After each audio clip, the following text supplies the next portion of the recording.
Season 3 of Famous Jawas, where once again we will tell you about the lives and accomplishments of noteworthy and famous Jawas. In previous episodes, we discussed how the Jawas evolved from the Kumonga species that used to live on Tatooine many millennia ago, how the Jawas evolved as a species in underground caves, which has affected some of their biological features like their sensitive eyes, which they protect with goggles made from gemstones. In this episode we will highlight an important archaeological discovery that could alter the history of Tatooine as we know it: the Dune Jawa. It is no secret that deep underneath the sands of the Dune Sea lay the many remains of the precursor civilization that lived on Tatooine many millennia ago. Information about this precursor civilization is sparse. We know the Kumonga lived during the era of the Rakatan Infinite Empire, and that eventually, after rebelling against the Rakatan invaders, the Rakata bombed the planet, turning its surface into glass. The glass eventually turned into the vast desert sands that covers all of the planet, hiding any traces of what once was. The ever-shifting sands, and sometimes sandquakes, would often expose or bring to the surface buried artifacts. The Jawas would then find these artifacts. Not really concerned with history, Jawas would either simply discard these artifacts or repurpose them in some way. Several decades ago, the Circa Corporation returned to Tatooine and started a bunch of archaeological digs looking for ancient Rakatan artifacts buried under the sands. Circa won't tell exactly what and how much they found, but all sources indicate they did indeed find a whole bunch of ancient Rakata artifacts. There is even a crazy story of a Jawa pirate called Captain Scrapbeard who used to sail the Dune Seas, stealing a bunch of these artifacts from Circa. It was around this time that one adventurous Jawa tried to convince the Jawa Council that they too should pay more attention to their own planet's history, and so the Jawa Council founded the Jawa Archaeological Institute, and thus this Jawa, named Jara Craft, proclaimed herself the very first Jawa archaeologist. It took some effort to convince them to fund my very first archaeological expedition, but I was ultimately successful. The first expedition didn't lead to any big finds, but I did find a lot of Kumonga and Rakata artifacts. Since then, Jara Craft has made numerous discoveries, one of her more famous discoveries being the mysterious Pillar of Sand, which appears to be an odd gravitational anomaly of unknown origin. Another one of her discoveries was an ancient cave painting, telling the story of an ancient Jawa warrior called Jawakus. But her biggest discovery to date is without a doubt the Dune Jawa. You are probably wondering by now, who is this Dune Jawa? Well, nobody really knows.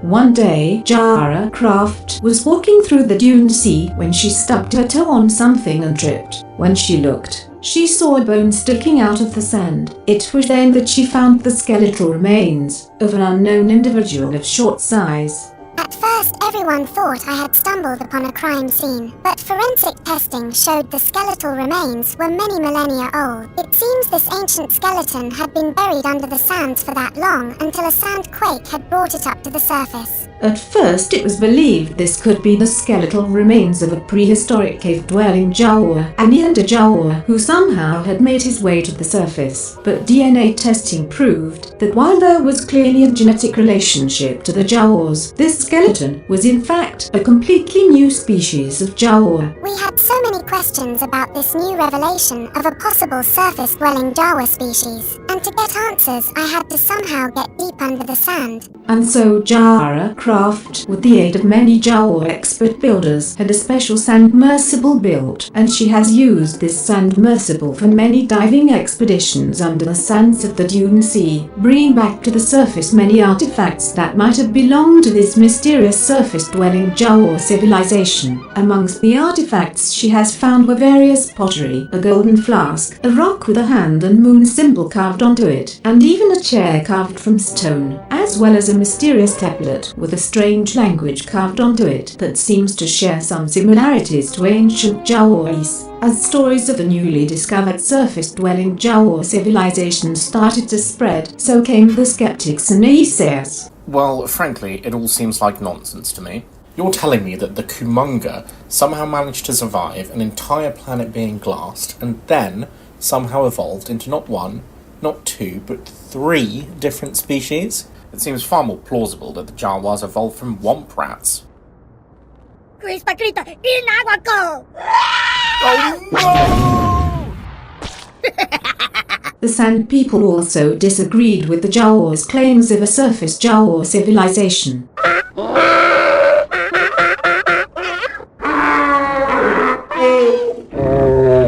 We know from Sand People storytellers that the Sand People have tales of the ancient Gorphers fighting against an enemy they dubbed the Dune People. Now the Sand People claim the Dune People were just a rival tribe of Gorpha. But why are they never referred to as Gorpha then in these ancient stories? I believe these Dune People might have been the surface Jawas. Not happy with the Jawas' version of history, the Sand People have increased their raids on Jawa archaeological dig sites in recent months, trying to steal the ancient artifacts the Jawas have been digging up. In return, the Jawas have been asking colonists and visiting adventurers to help them keep these ancient artifacts out of the hands of the Sand People. The Ugnaughts also briefly got involved when the Ugnaught billionaire Ulfund Tusk built his own sand mersible with the intention to dive even deeper below the Dune Sea to prove that the Dune People were in fact ancient Gorpha and not Jawas. His first and only dive turned out to be a disaster when his sand mersible, made from vastly inferior materials, imploded, killing all the Ugnaughts manning it, including Ulfund Tusk himself. In the end, the only thing that Ugnaught proved was that us Jawas are better at building sand mersibles than those Ugnaught.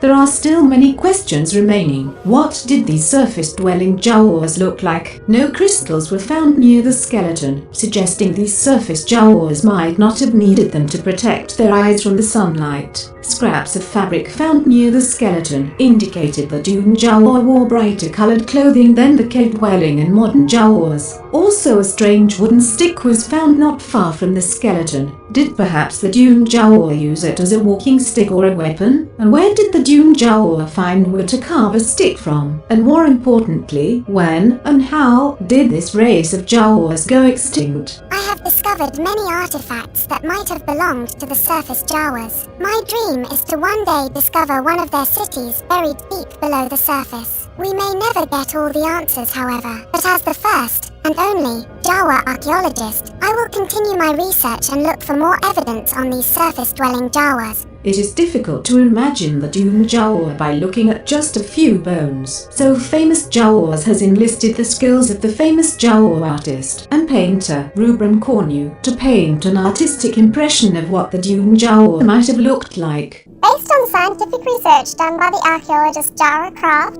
I created this artistic impression of what the Dune Jawa may have looked like when he was alive. I had a strange dream about the Dune Jawa as well, in which I saw what he looked like.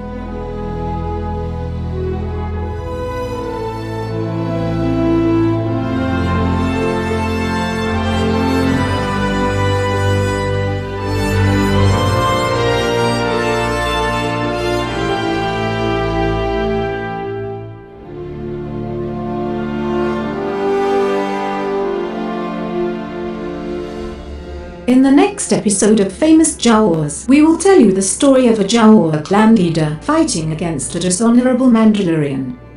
Until next time.